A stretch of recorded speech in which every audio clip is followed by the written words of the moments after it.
словно белые пушинки, закружились, как искринки, хороводом торжества.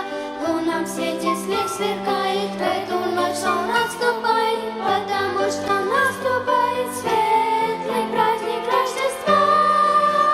Слава Вышних восклицает, Рождество Христа встречая, мир Мессию посылая, Бог любовь свою явил, по Его благоволению верой примем мы спасение, жертвою милосердия небеса путь открыл.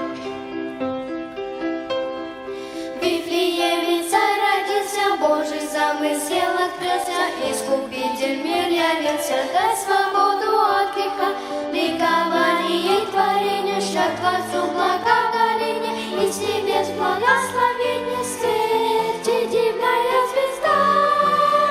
Слава Вышних восклицая, Рождество Христа встречая, мир Мессию посылая, Бог любовь свою явил, по Его благоволению верой примем мы спасение, жертвою милосердия небеса путь открыл.